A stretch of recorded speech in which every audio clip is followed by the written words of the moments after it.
Hey, what's going on? So today I wanted to talk about rock bottom as a concept, but also as an experience. And I wanted to talk about December 13th, 2019, because it was something that I referenced in the last video that I did. Yeah, December 13th, 2019 is the key that I want to talk about, but I need to give some context as to why that was such a big deal. So, the term rock bottom, it's cliche, I think, but it's also a little bit sad depending on, where you're coming from. So I looked up this definition from Cambridge Dictionary on the interwebs, and I liked how it said the lowest possible level, for one. For two, the most unhappy that someone has ever been in their life. And I like that definition because it's truth. I think rock bottom is really more of a moment of clarity that people have where they realize the direction that they're going is not working anymore. And usually something hopefully not catastrophic happens that is a wake-up call.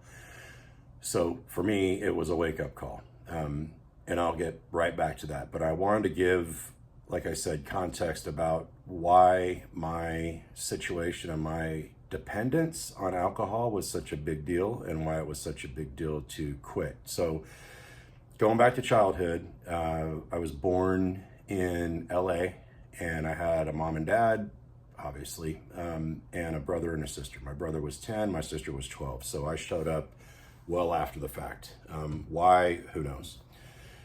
And we lived in Huntington Beach, California for the first, I think, 3 years of my life. I don't have many memories of that. I do remember living with my mom and her being at home and having people in the house, a lot of people, from what I remember, and they had parties and alcohol was a thing. So I was introduced to alcohol and kind of a party lifestyle very early on. And I remember my third birthday because my dad and somebody else were making a big wheel, and I remember riding that around our neighborhood. So I blink, this is how memory works, at least for me, and I'm in Maryland. And I think I was 4 at that time. So I just kind of like a dream state. How my memory works with this was I'm in Maryland, my mom's there, my brother's there, and there's this dude named John, and we're in this gigantic house. And apparently what happened was my mom divorced my dad and split, and then took me and my brother to Maryland, and my sister stayed back with my dad in California. And so Maryland was life for me for 4 years. And it was great for me because we were I don't want to say wealthy, but we were not needing for much. And at least that's how it appeared to me. I was involved in tons of different things. I was driven to private swimming lessons, ice skating lessons. I was involved in track. I was involved in flag football, and I had a good life. I had a lot of friends, great neighborhood. I was involved in school, and my mom was a stay-at-home mom, and John worked at the Department of Justice in Washington, D.C. We lived in Gaithersburg, Maryland, which was not too far away from D.C. So things were awesome. Halfway through second grade, I'm 7-ish, 7.5, something like that. I'm walking home from the bus stop, and I see a yellow Ryder moving truck in front of our house, and my brother with a dolly wheeling furniture into it. And I'm like, what's going on? All of a sudden, I'm whisked away from everything that I knew, and we headed back to California. And when we landed in California, we ended up at my sister's apartment, who she shared with multiple other people. And she was kind of a gypsy, and drugs and alcohol, sex, all that stuff was normal because it was still like early 80s or late 70s. And my mom was the only person that I had. My brother went back to Maryland to finish high school, and my mom, even though she was my caretaker, she decided to kind of become unhinged and drank a lot and went out a lot. And when she got to a certain level of intoxication, she transitioned into a different person, and it was ugly and scary and miserable. And so, I'm 8 years old, and I have my mom and my mom only because I didn't have a relationship with my sister. I didn't really know who she was. I certainly don't have a relationship with my dad because I don't know who he is, and I'm being raised by multiple people. And my mom, the person that I'm supposed to rely on, is there, and she's great when she's there, but when she turns into that person, there's no coming back. And so she passes out and wakes up the next day, and then when she does, she doesn't necessarily remember the day before. Or if she does, she doesn't want to acknowledge it, so she just denies it and tries to live passively as though it didn't happen. And so that was my life for several months. And then we finally got an apartment on our own, a 1-bedroom apartment, and then that was life with me and her for about 2 years. And then my dad showed back up in the scene, and then my mom and dad ended up getting married, remarried, and then we got a bigger apartment. And then I think it was from about 11 and a half to 12 until I was out of high school that we lived in that apartment. So at no time whatsoever was anything ever explained to me. And it turns out that John was my brother's dad, or I'm sorry, my dad's brother. So my uncle was my stepfather for that period in Maryland. And then, so she guts the house in Maryland, leaves there, comes back to California, massive chaos. Everything that I knew and loved was taken away from me and never replaced, nor was anything ever explained to me. We just went from kind of like opulence to poverty, hard. And it was like, all right, Tim, figure it out, man. Good luck. Without a compass, just exist and hang out with everybody that we're telling you to hang out with, and find a way. So I learned to adapt very early on, which was, I guess, a good skill, but it wasn't invited. And I wasn't guided through anything. So I just kind of picked things up as I went. And so I was also dropped off with my sister.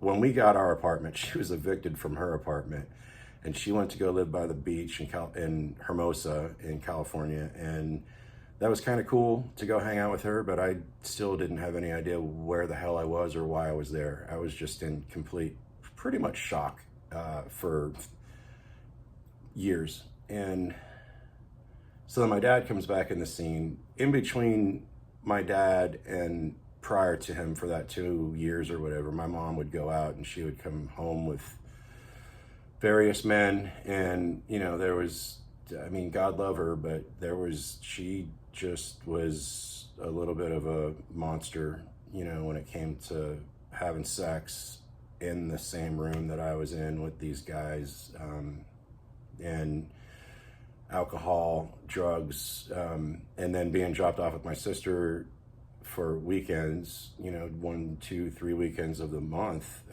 She was the same person that she was, and I don't think she really took into consideration the effect that she was having on me by her just living her life, and I just happened to be there with her. So she's 20, 21, 22, I'm, 8, 9, 10, 11, and there's just drugs galore. Pot was everything, cocaine, all things drugs, and then crime and drug dealing, and this really bizarre life that I, for quite a while thought was normal. So my point about even bringing this up is that I was influenced by drugs and alcohol and not a good life from about 8 years old till about 12. And then it was still consistent in my life. And of course, I'm, trying to find friends and hang out with people that I was connected to, which was just other insecure people. And so that was a lot of, drug friends and, just a lifestyle that wasn't conducive to being very great. However, I did have the ability to connect with multiple people on multiple levels because I was able to adapt and improvise and act like I needed to act around certain people. So that was good. The problem was that there was no development from an emotional standpoint. So I carried all the stuff from childhood into adulthood, having never dealt with anything in childhood because I didn't know I was supposed to. So I have insecurity, I have trauma, I have, a handbook of things carrying into adulthood that I just tried to go into adulthood the best way I could. So, obviously joined the Marines, get the hell out of Dodge, did great in the Marines, got out, got married really young, which was a bad choice, and then went to college as I was working full time, and I ended up, having a decent career and business degree, law degree, but I was fueled by resentment and anger and fear because I didn't know what security was, because I didn't have it. I lacked it. So the person that I married was somebody that was that I thought filled that void of parental guidance and an emotional person that was healthy, but she was not. She was at the same emotional level that I was, which was really, really, really low. And she was running too. And she was a person that I met overseas because I lived in the Philippines for a year and a half when I was stationed over there. And one thing led to another, and we ended up having a relationship. And I went over there and got married after I got out of the Marines. So that relationship lasted quite a while. Like just 17-year marriage, 2 kids, houses, we worked ourselves from the bottom up and we did very well. But I didn't ever deal with the things that I was supposed to deal with. So the things that she did not fulfill, such as affection and, you name it, I sought elsewhere. So I just tried to constantly fill myself with things that I thought that I needed from an emotional stability standpoint. So alcohol obviously was one of the big things that I relied on for a long time, and I had a lot of issues with it for a long time. And let's see, I wrecked a car when I was in the Marine Corps, flipped it close to base, and was taken back to base, but it was kind of swept under the rug because I was a really good Marine. So I got transferred to a different unit, but nothing really became of the incident other than having to go to rehab for 28 days. So 28-day lockdown rehab, which of course I excelled in because I just can adapt and overcome and figure out my way around, okay, how do I got to get through this successfully? So I get through rehab and I'm like, most likely to succeed or whatever. And then, that lasted 1 or 2 months because shortly after that we went on a unit or a deployment overseas, and that just turned into what it turned into. So we got to go had to go kind of fight in Yugoslavia, but we also got dropped off in Greece and Italy and Spain and all these different Liberty ports. And so we got off the ship after being on there for a month or 2 months. It's like, it's hardcore partying, and I wasn't about to miss out on that. So sobriety didn't last too long. And then over the course of the next 20 years or so, alcohol was just part of my life. It was a desire, and then it was a reliance, and then it was a dependence. My first wife splits, I want to say in 2010, and so I did not take that well. I was just in complete denial about everything and relied and depended on alcohol to just not deal with shit. And it was like, all right, just numb the pain because I didn't want to deal with feelings. So I did that and got a DUI August 2011, and that turned into a pretty big not good deal because I was on probation for a long time and I had fines for this and fines for that, and I had not gotten in trouble up until that point, like formal trouble. This was actually formal trouble for the first time, and I'm in my 40s and I'm like, what the fuck is this? I'm like, I'm a successful guy and I'm not supposed to be where I am. So I never took responsibility for it though. It was always victimized, and I blamed my ex-wife for everything. and I blamed everybody else for everything. And then I started blaming my parents for everything. And then finally just, I pulled out the trauma when it was convenient for me, but I never dealt with it. So the getting in trouble didn't stop me from my behavior. So I continued the same bad behavior over and over and over and over again. Didn't stop drinking, didn't stop. That's all that I was doing that was bad. But at that point it was illegal because I wasn't supposed to drink alcohol. So then I get through that, and then I go through this 7-8 year valley of darkness, and then all of a sudden out of nowhere Karen shows up, right, in August of 2018 or July of 2018. She's a nurse. She's at the hospital that I'm going to visit my dad at because he gets admitted, and then there was just an instantaneous connection, spiritual, physical, everything, kind of like an out-of-body experience with her. I'd never seen her before. And social worker introduced me to Karen as she walked into the hospital room, and I just said her name, Karen, and before I said the N, I was hugging her. And it was the most bizarre thing in the world, and she hugged me right back. And then we have this consult in the room with the marketing person, and my dad's literally dying in the hospital bed, and I'm just fixed on her, and I couldn't get enough of her. So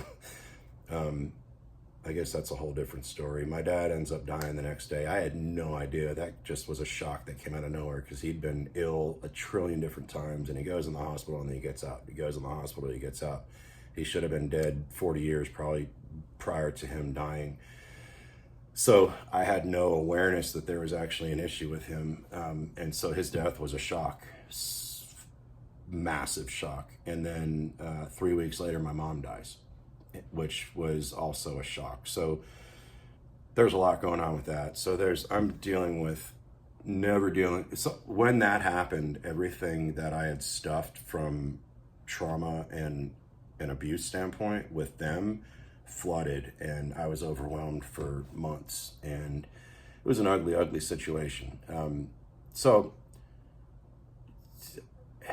dealing with that, I'm dealing with, stress from work. I'm dealing with, now I have stepkids, which I didn't even recognize when I met Karen. It's not like they didn't exist, but I didn't have any idea what that meant. And I still have my own 2 boys and this ex-wife that I'm still toxically attached to, and it's still not thinking right and not doing anything correctly other than running my system the way that I knew how to run my system, which was just survive the day and then rely on alcohol to get through.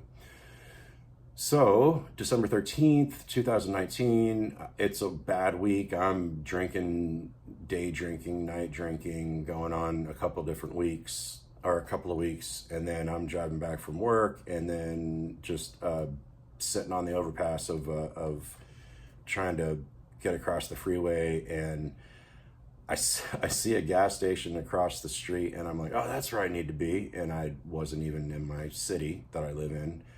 And so I start to back up to get out of the turning lane, and I'm going like 3 miles an hour, and I tap a car behind me that I didn't even realize was there. And then they're like, what the hell are you doing? And I got out, and I was like, I'm so sorry. They realized I was intoxicated. They called the cops. Cops came out, do a sobriety test. I fail, and off to jail I go. So that was city jail, and then I had to get transferred to county jail the next day. And the transfer process was miserable because we're shackled from wrist to feet and to the person next to us at the waist too. So just completely handcuffed and literally shackled. And I'm still kind of buzzed. I think my blood alcohol content at the time was like 0.3 something. I was wasted, and it took a while to come to. So by the time I do, I'm in the process of like detox. This was a Friday evening, early evening, that I got pulled over. And then so by Saturday late morning, I'm starting to feel the effects, and I'm going through detox. And I'm sitting in this van driving 20 miles to county jail, chained up to all these other prisoners. And then we get to jail to county jail, and I'm My blood pressure's off the charts. I'm getting medicated by the nurses because they're like, "Holy crap, he's gonna have a heart attack." I'm dry heaving in the silver, jail cell toilet bowl and sweating. It was white knuckle. Detox is the worst, and add jail on top of that, so there's no medication, there's no nothing, there's no comfort, it's just misery. That's all happening. Late Saturday afternoon, I'm still miserable, but I'm alone, and I'm barefoot in a jail cell with a cement floor. And I think at that point the clarity kind of came in, and it wasn't, I don't want to say rock bottom, it was just like something snapped. And I've had these moments before, but this was 1,000% different, to where I realized that I'm the cause. The question was, what the fuck am I doing here? Look at me and what I've been able to accomplish. Having survived what I survived from childhood, overcoming everything that I overcame, and just doing what I set out to do just because I chose to do it. I got decorated in the Marine Corps. I just wanted to go to college, so I did. I wanted to get a business degree, so I did. I wanted to go to law school, and I got a fucking scholarship to go to law school, and I went and I graduated. And I fucking hated it, but I still finished it. And I did all these things because I chose to, because I was a driven son of a bitch and stubborn. And so I'm sitting in jail thinking, this is not where I belong. What am I doing here? And I was like, holy shit, it's alcohol, which I knew before. That is the one thing that has limited me with everything and caused every single problem that I've ever had in my life was due to one source, and it's alcohol. Me and bad choices, because alcohol was in my system. So I took responsibility and accountability for the first time ever, and I was like, holy shit, everything's my fault. Everything is based on my choices. Everything is my fault. So I prayed profusely an apology prayer. It wasn't God help me, God help me. It was like, I'm so sorry, I'm so sorry, I'm so sorry.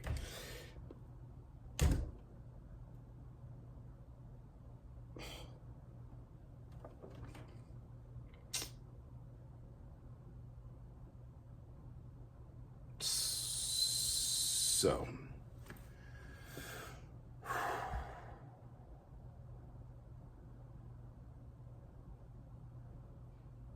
I had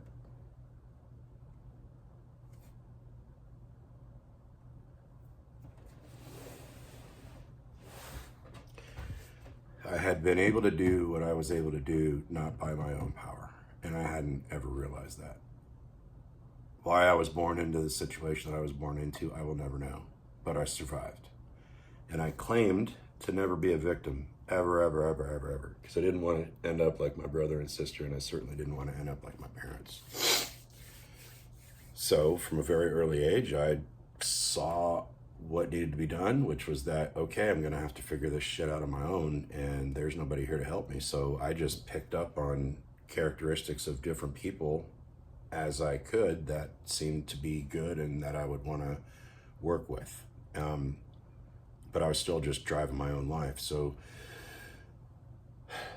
God's the one that got me through. God's the one that was sitting next to me in jail.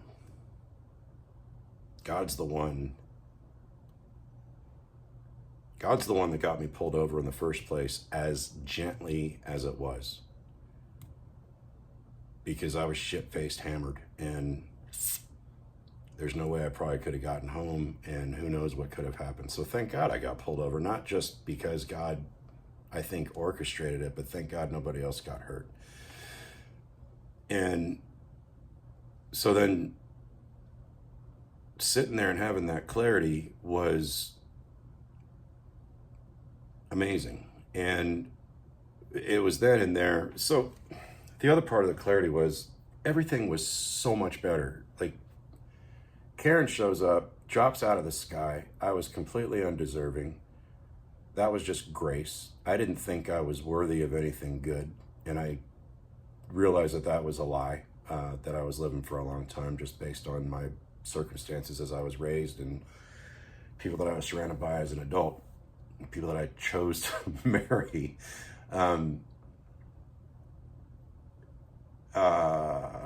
So, she shows up, and all the different barriers that I put up in between myself and anybody else to stop them from ever seeing the real me, because I didn't even know the real me, she did not even see. And that blew me away. I'm like, she's amazing. And so, we date for 4 or 5 months, and then we get married, because it was just absolute no-brainer. She's the best thing that's ever happened to me. So we're together for 15, 16, 17 months, and I'm trying to fuck it up. And so that dawned on me too. I was like, what are you doing? Like, your life has significantly improved by hundreds of percentage points, or 10x, or whatever, 50x.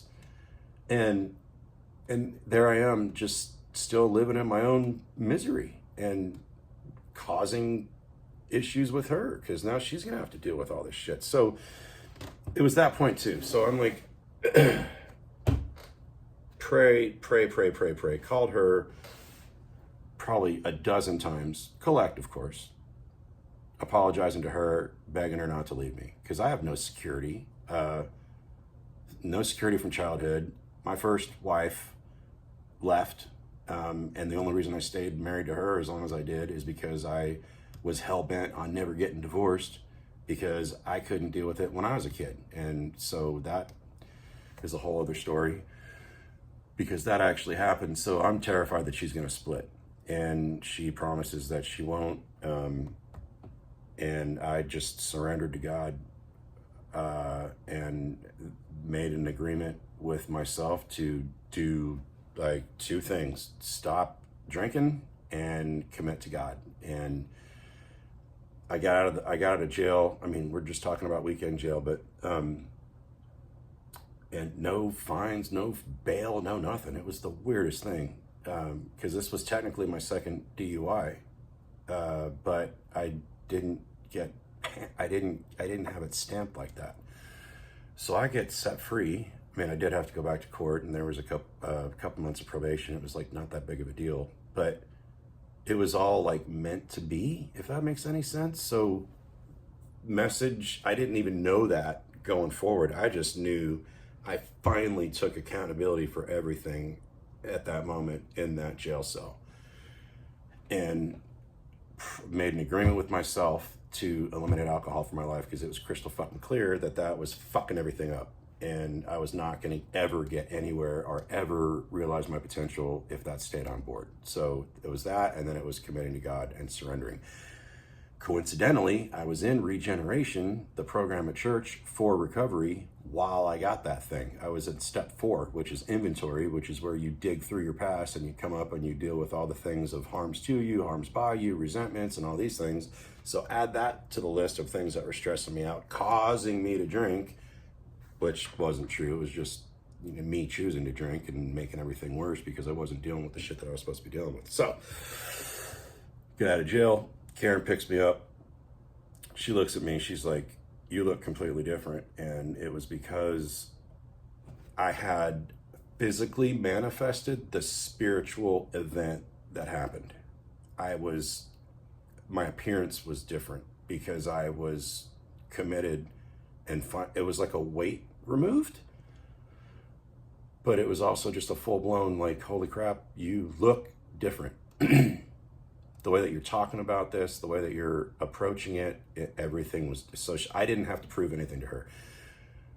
The biggest apology is changed behavior, and that's what I had set out to do, and that's what she saw. So I didn't have to constantly bow down and beg for her forgiveness or trust or anything like that. She saw it in me from the get-go, so that was very, very helpful. So ever since then, I've committed to it. My theory, my formula for sobriety initially and forever is stop drinking, commit to God. Every other choice that I make is in furtherance of those 2 goals, by glorifying God in everything that I do. That's it.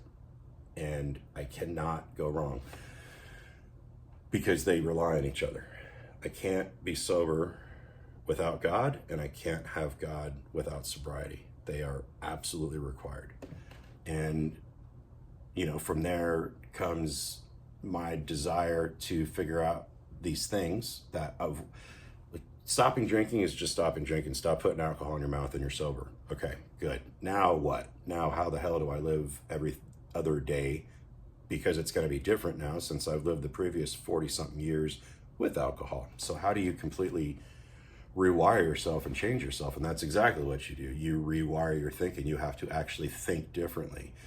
So I get out, I'm going to regeneration at church, and I'm coupling that with AA meetings. And then I started looking for podcasts, and I found this amazing podcast by Jesse Mogul. It's called From Sobriety to Recovery. And I realized that he's on the exact same path that I am. He's a year or two ahead of me, but I just consider that like he's like one step ahead of me. So he was in the same situation. Alcohol got him to the point that it got him, and he's like, okay, I'm done. This is it. I'm not doing this anymore. But it's like, okay, eliminate alcohol and thrive in life. Put alcohol behind, overcome it. But then there's understanding why, how and why. Why did I think the way that I did? Why did I drink the way that I did? Why? And he had that all, I had like 50, 60 episodes already done, which was the perfect gateway for me because I'm like, oh my gosh, emotional intelligence, mindset, habits, the three things that I talk about that are key were all right there. And I'm just like, my mind is like, why didn't I realize this shit 40 years ago or 30 years ago or 20 years ago? How am I just learning all this stuff now? So I stuff into my head in the first year, like more information that provided me more knowledge and wisdom and clarity than the previous 40 years of my life did. And that's why I'm doing what I'm doing and just talking to people. And that's why I'm in the recovery game. And that's why I'm in the mindset and the transformation game, because I got to a point where I was like, how does everybody not know this? This is just such a better way to live. And, through talking to people and through therapy and through guiding people through the process, people don't know this. So, I just want to get this information out to as many people as I can. It shouldn't be limited to the people that I just, the small groups that I bring through church or through the program, or the couple people that I see in AA, or the couple of people that I, come along through different sobriety tribes or recovery tribes. And this isn't all just about alcohol and recovery. This is about just life and success and how to be successful and how to think differently and how to be different and how to achieve. And just, it all starts with awareness and just like, holy crap, self-awareness, like be aware of what's going on, and that opens everything. So there's a list of critical concepts that I'm going to talk about probably next, but I just wanted to get I've had other rock bottom elements before and they've been worse than this, but this was the transition point for me. And I wanted to bring it up because I mentioned it in a previous episode or two about December 13th, 2019, changing everything. So that's what happened. Sitting in jail, everything just becomes clearer than it ever has. I'd been through multiple stints of rehab. I've been arrested a few different times for smaller different things. Like I said, that thing in 2011 was the first time I ever had an actual infraction where I had to go to court. But I'd been arrested in, I don't know, probably like 4 different states, several different times for public intoxication and all those, that kind of stupid behavior. But just to kind of close this out, that I just wanted to explain where I was coming from the standpoint of this is what happened. This was my turning point, was that date and, the environment that I was in, but also this massive tidal wave of clarity in a very weak state, because I'm still detoxing from an immense amount of alcohol going through my system. But everything worked out exactly like it was supposed to. I completely trust in God. I completely trust that this was all orchestrated by him. I trust that my marriage to Karen was orchestrated by him. And I trust that I am here to pursue that which he set out for me to do. And I'm just very appreciative that he gave me 50,000 different second chances to make all the mistakes that I did to get to where I am. And I still wouldn't change it for anything. I fully believe that I'm exactly where I'm supposed to be at the exact right time. So I don't know. I'm psyched and pumped about this stuff. I see other people online, recovery stuff and just, motivators and influencers, and I try to pick up on their stuff. But, the bottom line is that my story is my story. There are different people that have done cooler shit. I've done a lot of cool things. And there's just my way of talking through stuff, and hopefully it connects, and hopefully I can help one person to not do the things that I did, but also just to elevate themselves to a different level and rise above all the crap that they don't necessarily have to deal with. A lot of it, ultimately it was like not dealing with my shit and not dealing with my problems and stuffing and stuffing and stuffing and stuffing, and for the most time not realizing that I was doing that, but then getting to a point where I was like, you probably are, you're probably hiding, you're probably stuffing, because I absolutely did not want to let anybody in. And I was an isolationist and I was driven and all that stuff, but it was like schoolwork, and then kids, and then, just dominate. And then I just ran myself into the ground, and my way of doing things, not the right way, finally caught up, and that's where we were. So all right, thank you. I hope this helped. I will get into a lot more topics as we go forward, but I just wanted to get this out of the way because it was important. And if anybody's wondering, what did happen, what was this guy's deal, what was his story, that's what happened. So lots more stories, lots more experiences as we go and hit topic by topic, but that's what's up. All right, thanks for watching. We'll talk next time.